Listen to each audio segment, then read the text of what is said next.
Pelajaran dari sejarah lahirnya Pancasila bagi generasi muda. Proses lahirnya Pancasila. Tanggal 29 Mei 1945 dibentuklah Badan Penyelidik Usaha-Usaha Persiapan Kemerdekaan Indonesia yang diketuai oleh Rajiman Wedjadiningrat. Total keseluruhan anggota BPUPKI adalah 76 orang.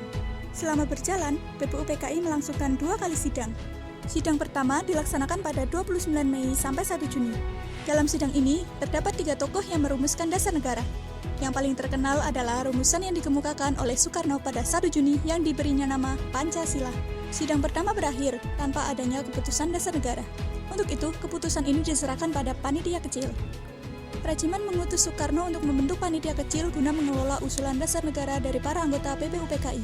Tugas yang diberikan ini mesti diselesaikan dan dilaporkan pada masa sidang kedua BPUPKI. Panitia kecil baru melaksanakan sidangnya pada 18-21 Juni.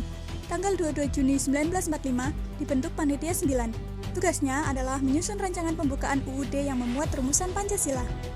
Mereka berhasil membuat rancangan pembukaan UUD yang kemudian diberi nama Piagam Jakarta oleh Yamin. Sidang kedua BPUPKI dilaksanakan pada 10-17 Juli 1945. Dalam sidang ini, Soekarno membacakan rumusan naskah rancangan pembukaan UUD yang disepakati oleh Panitia 9.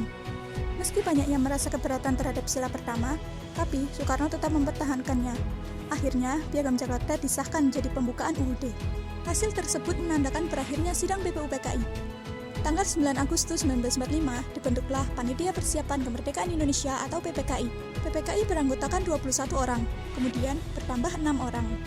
PPKI baru melaksanakan sidangnya pada 18 Agustus 1945 dengan hasil putusan mengesahkan UUD NRI tahun 1945 setelah dilakukan adanya perubahan pada sila pertama, memilih Soekarno sebagai presiden dan Hatta sebagai wakil presiden pertama Indonesia, dan membentuk Komite Nasional untuk membantu tugas presiden. PPKI melaksanakan sidangnya yang kedua pada tanggal 19 Agustus 1945 dengan hasil putusan membentuk KNIP, merancang pembentukan 12 departemen dan menunjuk menterinya, serta menetapkan pembagian wilayah RI menjadi 8 provinsi sekaligus gubernurnya. Sidang ketiga PPKI dilaksanakan pada tanggal 22 Agustus 1945 dengan hasil putusan pembentukan KNI, pembentukan PNI, serta pembentukan PKR. Berdasarkan sejarah proses lahirnya Pancasila, maka nilai-nilai yang tercermin adalah semangat persatuan, musyawarah, toleransi, dan keadilan dari para tokoh pendiri bangsa.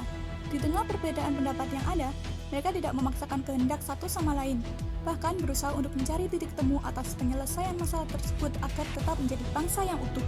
Perubahan pada sila pertama menunjukkan toleransi yang tinggi dari para pejuang, di mana mereka menyadari bahwa bangsa Indonesia bersifat multikultural. Sebagai generasi muda, pelajaran penting yang dapat saya ambil adalah bahwa Pancasila bukan hanya sebuah simbol atau sejarah semata, tetapi juga pedoman hidup yang bertindak sebagai pemersatu di tengah perbedaan yang ada. Nilai-nilai seperti persatuan, kemanusiaan, musyawarah, dan keadilan harus tetap kita jaga untuk menghadapi segala tantangan yang terjadi pada perkembangan zaman yang semakin kompleks ini. Sama seperti para pendiri bangsa yang membangun dasar negara dengan kerjasama dan toleransi, kita juga bisa membangun masa depan bangsa dengan semangat yang sama demi mewujudkan bangsa yang adil dan sejahtera. Pancasila bukan hanya sekedar sejarah, tetapi panduan bagi kita untuk terus bersatu dan menghargai setiap perbedaan yang ada. Jaga persatuan, amalkan Pancasila.